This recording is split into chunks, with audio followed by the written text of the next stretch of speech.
High students, আমি Dipanwita madam. আজকে পৃথিবীর বুকে এক অত্যাশ্চর্য জিনিস নিয়ে আলোচনা করব। তোমরা স্ক্রিনে দেখতেই পাচ্ছ যে একটা ছবি, যেখানে নীল রং, লাল রং, সবুজ রং, হলুদ রং, কমলা রং, এরকম বিভিন্ন রং আছে।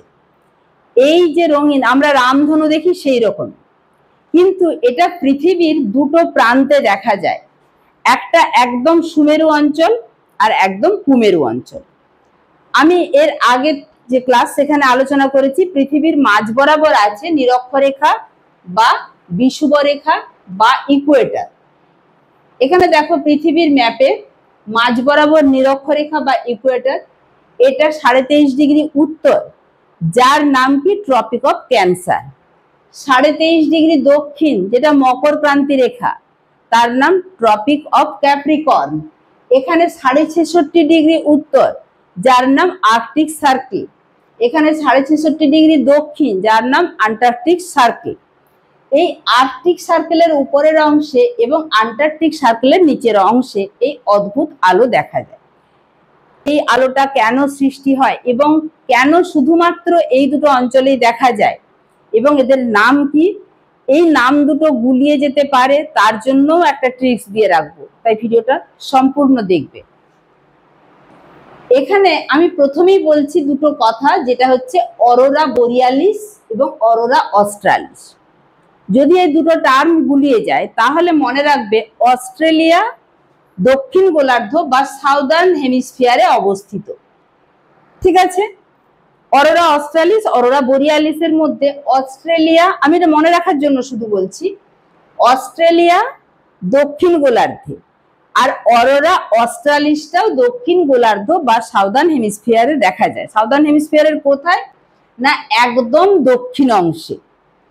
এবং অরোরা বোরিয়ালিসটা পড়ে রইল বাকিটা। অরোরা বোরিয়ালিসটা নর্দার্ন হেমিস্ফিয়ারের একদম উপরের অংশে, অর্থাৎ আর্কটিক সার্কেলের একদম উপরের অংশে।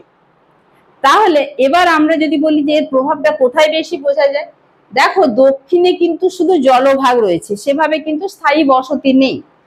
আন্টার্কটিকাতে দেখা যায়, এখানে কিন্তু অনেকগুলো জায়গাতে আমরা দেখতে পাচ্ছি আলাস্কা, কানাডার উপরের অংশ, গ্রিনল্যান্ড, নরওয়ে, সুইডেন, ফিনল্যান্ড, রাশিয়ার উপরের অংশ। এটাই তোমাদেরকে স্ক্রিনে নোটস আকারে আমি দিয়ে রেখেছি, যাতে তোমরা স্ক্রিনশট নিয়েও ব্যাপারটা পড়ে নিতে পারো।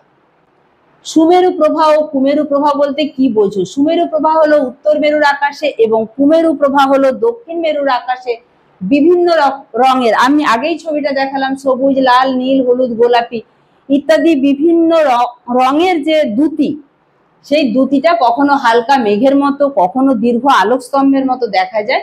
একেই সুমেরু প্রবাহ ও কুমেরু প্রবাহ বলে। সুমেরু অঞ্চল অর্থাৎ নর্দার্ন হেমিস্ফিয়ারের একদম নর্দার্ন পার্টে সুমেরু প্রবাহ বা অরোরা বোরিয়ালিস, আর সাউদার্ন হেমিস্ফিয়ারের সাউদার্ন পার্টে সেখানে অরোরা অস্ট্রালিস। কোথায় কোথায় দেখা যায় আমি আগেই বলেছি, তোমরা আরেকবার স্ক্রিনে দেখে নাও। এবারে দেখো কি কারণে সৃষ্টি হয়। সূর্য থেকে প্রতিনিয়ত বিভিন্ন কণা ছড়িয়ে ছিটকে বেরিয়ে আসছে, যেটাকে আমরা কি বলি, ইলেকট্রন, প্রোটন। এই যে চারদিকে যে কণাগুলো ছড়িয়ে আসছে তার অপর নাম হচ্ছে সৌরঝড়।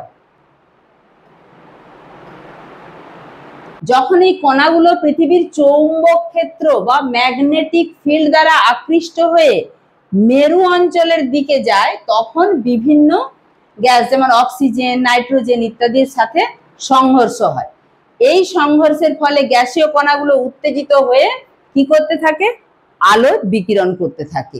এই বিকিরণী মেরু জ্যোতি, যেটা সুমেরু অঞ্চল, সুমেরু অঞ্চলে সুমেরু প্রভা এবং কুমেরু অঞ্চলে কুমেরু প্রভা নামে পরিচিত। কোন গ্যাস কি রঙের আলো ছড়ায়? কোন গ্যাস কি রঙের আলো ছড়াবে তা সংঘর্ষের সময় গ্যাসের পরমাণু শক্তি স্তরের পরিবর্তনের উপর নির্ভর করে। যেমন অক্সিজেন, অক্সিজেন পরমাণু সাধারণত সবুজ এবং লাল রঙের আলো ছড়ায়। নাইট্রোজেন পরমাণু কি রঙের আলো ছড়ায়? নীল এবং বেগুনি রঙের। এই হচ্ছে ছবি, তোমরা দেখতেই পাচ্ছ। এই রকম যদি পৃথিবীর বুকে একটা কোনো জায়গা হয়, গাছপালা আছে, সবকিছু আছে, সূর্যের আলোটা স্পষ্ট নয়, পুরো রামধনু দেখা যায়, একটা অদ্ভুত নৈসর্গিক ব্যাপার। এটা পৃথিবীর বুকেই ঘটে, তবে একদম নর্দার্ন পোল এবং সাউদার্ন পোলের কাছাকাছি অংশে সেখানের মধ্যে যেই জায়গাগুলোতে মোটামুটি মানুষের বসবাস, অর্থাৎ আর্কটিক সার্কেলের কাছাকাছি অঞ্চলে যেখানে মানুষের বসবাস আছে সেখানে এটা দেখা যায়। এর গুরুত্ব যদি দেখি, মনোমুগ্ধকর দৃশ্য। মেরু প্রভার প্রধান ফলাফল হলো রাতের আকাশে এক মনোমুগ্ধকর দৃশ্যের সৃষ্টি করে, যা দেখা এক অসাধারণ অভিজ্ঞতা। তাহলে প্রথম পয়েন্ট হচ্ছে মনোমুগ্ধকর দৃশ্য। দ্বিতীয়, বৈজ্ঞানিক গবেষণা।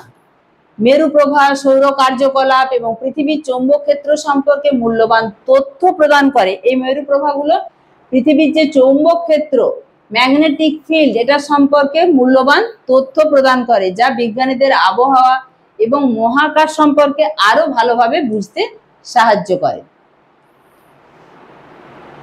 কিন্তু যোগাযোগের ব্যাঘাত ঘটে। কিসের যোগাযোগ?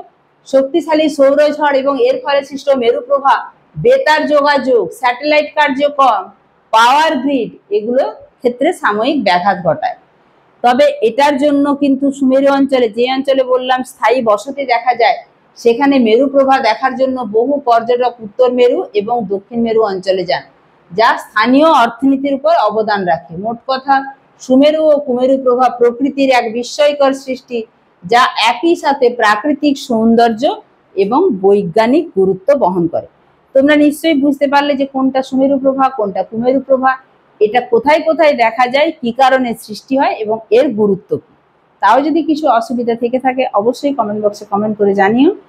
দেখা হচ্ছে পরের ভিডিওতে। সবাই সুস্থ থাকবে, ভালো থাকবে, মন দিয়ে পড়াশোনা করবে। টাটা।